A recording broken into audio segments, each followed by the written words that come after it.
Welcome to the Kumar Dev education. एक छाया चेहरे से गुजरी जैसे पत्ता खटका हो। मृदुला गर्ग। अज्ञेय से मेरी पहली मुलाकात 1974 में हुई, जब मेरी बहन मंजुल भगत का पहल कहानी संग्रह गुलमोहर के गुच्छे भारतीय ज्ञानपीठ से प्रकाशित हुआ।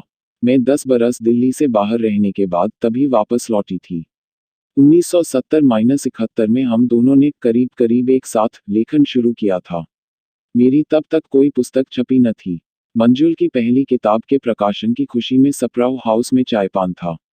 लगे हाथों 2-4 लेखक आलोचक किताब पर बातचीत भी करने वाले थे। एक दिन अचानक मंजुल मेरे घर आई और बोली, मजा तब आए जब जलसे में अज्ञेय आए। मैंने कहा, बुला लेते हैं। आप समझ गए होंगे हम हिंदी साहित्य के राजनीतिक शिष्टाचार से किस कदर अनभिज्ञ थीं। अलबत्ता अज्ञेय के साहित्य से नहीं। खूब पढ़ा था उन्हें। उन दिनों अज्ञेय हिंदी साहित्य गगन पर सूर्य की तरह देदीप्यमान थे। पर चूंकि मंजुल ने M.A. अंग्रेजी में नाम लिखवाया था, डिग्री भले न ली हो, और मैंने M.A. करके 3 साल अर्थशास्त्र पढ़ाया था, हमें हिंदी जगत के सोपानत त्र और चरण स्पर्शीय शिष्टाचार की आदत न थी। मिरेंडा हाउस और दिल्ली स्कूल ऑफ इकोनॉमिक्स में नामी गिरामी प्रोफेसरों और अर्थशास्त्रियों से हम बराबरी के दर्जे पर बहस करते रहे थे। घर का संस्कार भी बौद्धिक और उदार था। हर उम्र का सदस्य अपनी राय देने को सर्वथा स्वतंत्र था। दरअसल पिताजी का अज्ञेय से अच्छा परिचय था, पर उन्होंने उनसे बात करने से इनकार कर दिया। कहा, हम दोनों से अपना रिश्ता वे तभी जाहिर करेंगे जब वे हमारे पिता की तरह जाने जा सकें। हम उनकी बेटियों की तरह नहीं। तकदीर हमारी, ऐसे नैतिक जन हमारी ही किस्मत में लिखे थे। हमने तय किया अज्ञेय को फोन करके जलसे में आमंत्रित किया जाए। फिर हमने काल्पनिक सिक्का उछाला, जो हमेशा की तरह मेरे विपरीत पड़ा, यानी फोन करने का जिम्मा मेरा हुआ। फोन मिलाया गया, अज्ञेय ने खुद उठाया या उन्हें दिया गया, याद नहीं। मैंने कहा, वात्स्यायन जी, मेरा नाम मृदुला गर्ग है। आप मुझे नहीं जानते। मेरी बड़ी बहन है मंजुल भगत, उन्हें भी आप नहीं जानते। उनकी पहली किताब गुलमोहर के गुच्छे छप कर आई है। उस खुशी में हम फलां तारीख को फलां वक्त सप्राउ हाउस में चायपान कर रहे हैं, आप आइए। पूछा गया, किताब कहाँ से छपी थी? मैंने बतलाया, भारतीय ज्ञानपीठ से। तब मंजुल ने मेरे हाथ से फोन ले लिया और बोली, यह वही भारतीय ज्ञानपीठ है जिसने सुमित्रानंदन पंत को पुरस्कार दिया था। वात्स्यायन जी ने कहा, समझ रहा हूं, पर पुस्तक मेरे पास आई नहीं। ओहो, हम आकर दे जाते हैं। बंगाली मार्केट से आपके घर कौन से नंबर की बस आती है? रहने दीजिए, अज्ञेय ने कहा और फोन कट गया। मैंने कहा, अजीब अहम कहे तू, उनसे बस का नंबर पूछने की क्या जरूरत थी? हम खुद पता कर लेते। वह बोली, तू कौन कम बेवकूफ है?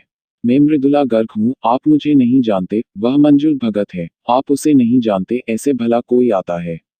हमने तय पाया कि अज्ञेय नहीं आएंगे, पर वे आए। सबसे पहले आए।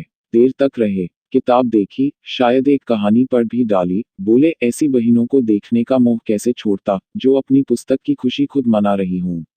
मंजुल ने दबे स्वर में मुझसे कहा, यह तो ऐसे है कि कोई पूछे, आप अपने जूते खुद पॉलिश करते हैं, तो जनाब कहें, आप किसके करते हैं? यानी हम बोर्ड में समझ नहीं पाए कि अपनी किताब की खुशी खुद क्यों नहीं मनाई जा सकती। उनसे नहीं कहा तो उनके व्यक्तित्व के प्रभामंडल के दबाव में। यह वह जमाना था जब रवींद्रनाथ ठाकुर के बाद किसी लेखक की सदैव छवि मोहित करती थी, तो अज्ञेय की अपनी छवि की तलाश में वे सजग सतर्क थे। एक शब्द में कहना हो तो उस छवि को यही नाम दूंगी, तराश। तराशी हुई दाढ़ी, तराश के साथ इस्त्री किया लिबास, तराशा सदा स्वर, तराशे हुए तेवर, तराशा रचनाकर्म और चिंतन, तराशी हुई आत्मकथा यानी शेखर एक जीवनी, तराशी आयावरी, तराशा प्रेम, कई बार या एक बार भी नहीं। वैसा ही अहम, दूसरे के अहम को तराश कर बौना बनाने का मादा, साधारण को तराश कर सानुपातिक कर डालने का भी। उनके व्याख्यानों से बढ़कर मेरे लिए धरोहर उनका वह तेवर है, जिसके चलते वे किसी के आगे झुकते न थे। एक गोष्ठी में पोलैंड के विख्यात हिंदी अध्येता स्मिकल साहिब ने हिंदी वालों को शुद्ध हिंदी न बोलने पर धिक्कारा। अज्ञेय ने निहायत संयमित स्वर में विरोध जतलाते हुए कहा, हमारी भाषा है, हम जैसे चाहें बोलें, हम निरंतर उसे परिवर्तित करते हैं, करना चाहिए। एक प्रगतिशील गोष्ठी में इसलिए बोलने से इनकार कर दिया, क्योंकि उनके हिसाब से विचार विमर्श का स्तर बचकाना था। खूब मनाने पर भी नहीं माने, उठकर चले गए। जबकि बाकी दिग्गज मान मनोवल का खेल खेलने के बाद देर तक बोलने पर राजी हो गए। अज्ञेय अपनी संजीदगी और दीर्घ मौन के लिए मशहूर थे। यह हमारा सौभाग्य था कि हमने उन्हें पहले पहल मुस्कुराते, हंसते, मजाक करते देखा। यहाँ तनिक संशोधन जरूरी है। आमने सामने भले उस दिन पहली बार देखा था, पर दूर से उनकी सुस्मित खिलंदड़ी छवि के साक्षी काफी अरसे से रहे थे।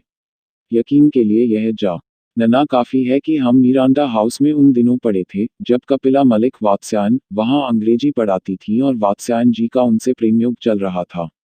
अब अज्ञेय की गुरु गंभीर छवि को देखते हुए अफेयर तो कहा नहीं जा सकता। कपिला जी पूरे मिरांडा हाउस की लाडली बेटी थी। वात्स्यायनी से उनका विवाह हुआ तो लगा हम ही ने बेटी विदा की। उनकी आशिकी और शख्सियत की कशिश वात्स्यायन के उपन्यास नदी के द्वीप में बखूबी महसूस की। कोई कितना अज्ञेय क्यों न हो, आशिकी के सफर के दौरान बेमुस्कुराए कैसे रह सकता है। लिहाजा हमने दूर से जब उन्हें देखा तो दमकती मुस्कान लिए। कपिला जी से उनका संबंध विच्छेद हुआ तो उसका दुख हमन अपनी रगों में महसूस किया। यह बात और है कि इलाजी से भी हमारा परिचय था और वे हमें भांति भी खूब थी। शिशु के लिए उनकी उद्दाम अतृप्त लालसा के भी हम साक्षी रहे। पर वह अवान्तर प्रसंग है। वापस कवि से पहली सदेह मुलाकात पर आया जाए। कुछ न कहकर बहुत कुछ कह गए थे उस दिन अज्ञेय। हमें ईमानदारी का अमूल्य सबक सिखला दिया था, या समझिए कि पिताजी की सीख पर मुहर लगा दी थी। उस बेलौस ईमानदारी की वजह से आगे चलकर हम ने तरह तरह के अन्याय सहे पर ईमानदारी नहीं छोड़ी। चाय के दौरान उनका पिताजी से मिलना भी हो गया और उनके यह कहने से कि तो आप इनके पिता हैं, हमारे हाथ लॉटरी लग गई। पिताजी सार्वजनिक रूप से हमारे पिता तजवीज हो गए। अज्ञेय के कहे का निहितार्थ समझने में हमें देर नहीं लगी थी। हिंदी साहित्य जगत में ईमानदारी से अपनी भावनाएं प्रकट करने का रिवाज नहीं था। हर लेखक अजब दार्शनिक या गुस्सैल मुद्रा अपनाए घूमता था, जैसे साहित्य का जनाजा कंधों पर उठाए हो। प्रेम, कला, शिल्प, वैयक्तिक अस्मिता, रस आदि तिरस्कार और उपेक्षा के भाव थे, बल्कि यूं समझिए कि भाव ही तिरस्कृत था। घोषित प्रगतिशील पत्नी के निस्वार्थ प्रेम का भरपूर मजा लेते हुए प्रेम को नकारते थे। अफीम खाने से परहेज न था, पर धर्म को अफीम कहकर धिक्कारते थे। मेहनताने का चेक मिलने पर उसे भुना शराब पीना प्रगतिशीलता थी, पर बच्चों के लिए मिठाई खरीदना उच्च चवर्गीय प्रतिक्रियावाद। छोटी दिवाली पर हुई रेडियो रिकॉर्डिंग के बाद मैं इस व्यापार की भुक्तभोगी रही थी। धुरंधर से धुरंधर लेखक कलम हाथ में थामे इंतजार करने पर मजबूर था कि शिल्प सूझे तो विचार की रा को रचनात्मक कृति बनाए, पर शिल्प के अदम्य आकर्षण को पाश्चात्य अनुकरण बतलाकर लांछित करने से बाज नहीं आता था। भूल जाता था कि मार्क्सवाद स्वयं धुर पाश्चात्य फलसफा है, या कला और सौंदर्यबोध को कोसकर वह मार्क्स के अपूर्व भाषा ज्ञान और कलात्मक शिल्प को तिरस्कृत कर रहा था। ऐसे माहौल में भाषा और शिल्प के अद्भुत चितेरे अज्ञेय का कला के प्रति समर्पित बने रहकर साहित्यिक बिरादरी का सम्मान जीतना चमत्कार रसे कम न था। अनेक गोष्ठियों में उन्हें ईमानदारी और साहस के साथ अपने नितांत मौलिक चिंतन को शब्द देते सुन चुकी थी। दिनमान के संपादक रहते उन्होंने प्राग, वार्सो जैसे अंग्रेजों के दिए उच्चारण को छोड़ यूरोप के शहरों के मूल नाम प्राहा, वर्सावा आदि लिखना शुरू किया था। अफसोस, हमारी उपनिवेशवादी मानसिकता सच्चाई हजम न कर पाई और उनके जाने के बाद हम अंग्रेजियत पर लौट आए। पर मुझे लगता है आगे चलकर कोलकाता, मुंबई आदि नामकरण उन्हीं के डाले बीज से पनपे थे। उस पहली मुलाकात के बाद अज्ञेय से गोष्ठियों में मिलना होता रहा, पर साक्षात अकेले मिलना 6 बरस बाद तब हुआ, जब 1980 में मेरा चौथा उपन्यास अनित्य छपा। पहला उपन्यास 1975 में छपा था, पर मंजुल वाला वाकया दोहराने का मौका न था। दोहराव में तिलिस्म नहीं होता। यूं भी प्रकाशक द्वारा आयोजित गोष्ठी में बतौर अध्यक्ष जैनेन्द्र जी आए थे। जैनेन्द्र और अज्ञेय के बीच तनातनी अरसे से चल रही थी। सुना था जैनेन्द्र ने कहीं अज्ञेय का परिचय अपने अनुवादक की तरह दे डाला था, जिससे जाहिर है तनातनी और बढ़ गई थी। वात्स्यायन को जैनेन्द्र का दिया अज्ञेय उपनाम ही पसंद न था। अपनी नापसंदगी वे छुपाते न थे, पर अचरज उपनाम का प्रयोग करते जाने से भी ऐतराज न था। दरअसल यह इस बात का सबूत था कि वात्स्यायन नाम का कवि धरती के ऊपर नहीं, धरती पर विचरने वाला जीव था।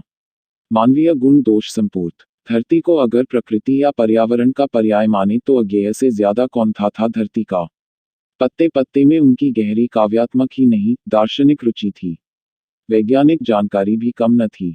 कौन सी वनस्पति कब कहाँ उगी, किस जैविक तर्क के तहत पनपी, किस तरह हरियाई और नष्ट हुई, उनसे ज्यादा किसी कवि ने न जाना, न जानने की कोशिश की। प्रकृति का नैसर्गिक संगीत उनके लेखन में यूं तरंगित था कि उसकी सौंदर्यानुभूति ही नहीं, उसमें निहित गहन चिंतन भी प्रकृति के विलक्षण तर्क से प्रेरित होता था। यही कारण था कि उनके अतुल्य और विपुल गद्य साहित्य के बावजूद अंततः उनके नाम के साथ कवि शब्द उपनाम की तरह जुड़ा, जैसे रवींद्रनाथ ठाकुर के साथ कविवर गुरुदेव या शेक्सपियर के साथ द बार्ड। 1980 में तमिल लेखक पोट्टेकट को भारतीय ज्ञानपीठ पुरस्कार मिला था। उस उपलक्ष्य में शाम के चायपान में मंजुल और मेरी मुलाकात अगेय और पोट्टेकट से एक साथ हुई। चित्र खींचे जा रहे थे। पता नहीं अगेय को क्या सूझा कि मंद स्मित के साथ मंजुल और मेरे एक तरफ खड़े हो गए, पोट्टेकट को दूसरी तरफ खड़े होने को इशारा करके बोले, हम इनके द्वार पर ल हो जाएं। यह हंसी मजाक कितना दुर्लभ था, मैंने बाद में समझा। वहीं उन्होंने मुझे बतलाया कि किसी पत्रिका में मेरे उपन्यास की समीक्षा निकली थी, कहा, बड़ी तारीफ की है आपकी, फिर जोड़ा, घर आए तो बात हो सकती है। मुझ कूर्मज की समझ में भी आ गया कि उपन्यास उन्होंने पढ़ लिया है। मैं तिपहिया लेकर कैवेंट ईस्ट उनके बंगले पर पहुंची, तय वक्त से 5 मिनट बाद। शहर के शहरीपन की कैद से छूटा, गजब इलाका था। घर था कि मिलकर नहीं दे रहा था। मैं वक्त की पाबंदी का सबक घुट्टी में पिए थी, लिहाजा तिपहिए से उतरते ही आकुल स्वर में देर से आने के लिए माफी मांगी। उनके चेहरे पर मुस्कान सी छलकी, एक भौंकने हरकत की और वे बोले, आइए। मुझे लगा सिर्फ 5 मिनट की देरी के लिए क्षमा मांगना उन्हें भाया है। जहां तक मुझे याद है, रमेश चंद्र शाह तथा कुछ अन्य जन बाहर बरामदे में थे। अगेय मुझे सीधे बैठक में ले गए। सबसे पहले जो उन्होंने कहा, उससे अचरज भी हुआ और उनकी छवि की तराश भी बिगड़ी। कहा कि मेरे पिछले उपन्यास चित्तकोब्रा पर सारिका में बहस पड़ी थी पर उपन्यास नहीं। अनित्यपने के बाद चित्तकोब्रा मंगाकर पढ़ी। चकित में सोच रही थी, अगर अगेय जैसा मनमौजी और दबंग व्यक्ति सारिका की फूहड़ टिप्पणियों से प्रभावित हो चित्तकोब्रा पढ़ने से परहेज कर सकता था तो आम जन का क्या हाल हुआ होगा। तब तक चुप्पी का पाठ हृदयगम कर लिया था, सो अपनी भवों को तनिक ऊपर उठा। सम पर ले आई पर कुछ कहा नहीं। अगेय ने क्षणांश को मुझे ताका। एक छाया चेहरे पर थिरक कर गुजर गई, जैसे पत्ता खड़का हो। फिर वे अनित्य पर बात करने लगे। बहुत बातें हुई, दोहराना बेकार है। कोई गवाह है नहीं। कुछ दिन पहले चंद्रकांत बांदिवडेकर ने मुझसे कहा कि अनित्य अगेय को पसंद आया था पर उसका भी कोई गवाह नहीं है, सो आपका मानना न मानना दोनों उचित होंगे। हाँ, उस बातचीत में एक दिलचस्प प्रसंग था, जिसे बांटना चाहती हूँ। स्मृति में अटका है, ज्यों का त्यों। उपन्यास के अनित्य नामक पात्र के बारे में उन्होंने कहा कि कैसा मोहभंग है उसका जब वह बार बार लौट आता है। प्रतिवाद में मैंने कहा, यही तो अंतर है यायावर और सन्यासी में। सन्यासी जाता है तो लौटता नहीं, यायावर लौट लौट आता है। तभी तो यायावर कहलाता है, नहीं। यायावरी के विशेषज्ञ अगेय से वह कहना, गुरु शिष्य परंपरा के दरबार में गुस्ताखी ही मानी जाएगी। पर मुझे आदत थी डॉक्टर वी राव और के.एन. राज जैसे दिग्गज गुरुओं से बहस करने की। सो निसंकोच अपना मत दे डाला। उन्होंने उत्तर नहीं दिया, न विरोध न अनुमोदन। इस बार पत्ता जरा जोर से खड़का। एक सुरमुई छाया चेहरे से होकर गुजरी और कमरे में मौन पसर गया।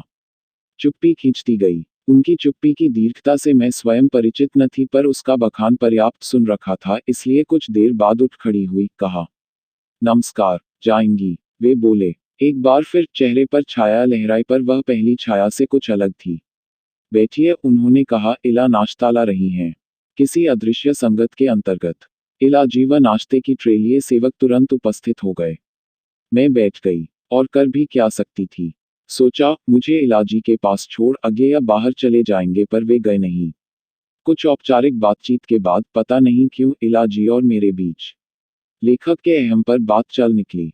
चोट खाई थी, शायद इसलिए मेरे मुंह से निकला, लेखक में अहंकार तो होता ही है। इस बार अगेय के चेहरे को जिस छाया ने धूमिल किया, वह गुजरी नहीं, टिकी रही। मैंने तुरंत संशोधन किया, अहंकार नहीं, अहम कहना चाहिए था। छाया हट गई। फिर जाने मुझे क्या सूझा कि आबेल मुझे मार की तर्ज पर उनकी आंखों में आंखें डालकर कहा, वैसे व्यवहारिक अंतर दोनों में है नहीं। कहने के साथ अपना पस उठा। चलने की तैयारी भी कर ली। सोचा इस बार उनके चेहरे पर जो उभरेगा देर तक झेला न जाएगा। पर हुआ यह कि माथे पर शिकन आते आते बिला गई और वे मुस्करा दे।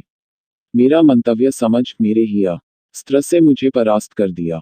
मैं नतमस्तक हुई। एक बात और, उनके 75वें जन्म दिवस पर कई समारोह हुए थे। उन्हीं में से एक में आपसी बातचीत में उन्होंने कहा था, हमारे यहाँ 75 नहीं 77 वर्ष और 77 दिन की आयु महत्वपूर्ण है। पता नहीं क्यों मैंने, जिसने कभी डायरी नहीं रखी, हाथ की पुस्तिका में यह दर्ज कर लिया। उनकी मृत्यु हुई तो वह कथन याद आया। उस पड़ाव पर वे पहुंचे नहीं थे। यह लेख लिखते हुए पुस्तिका खो जने का प्रयास तक मैंने नहीं किया। इतनी प्रिय वस्तुएं नष्ट हो चुकी कि वह भी बिला गई होगी कहीं। खोजने का मन नहीं है, याददाश्त काफी है। सबूत न होने पर भी गलत नहीं होंगी, क्योंकि यह बात मेरे सपने में आ सकने वाली है नहीं। Thanks for watching. Like share and subscribe.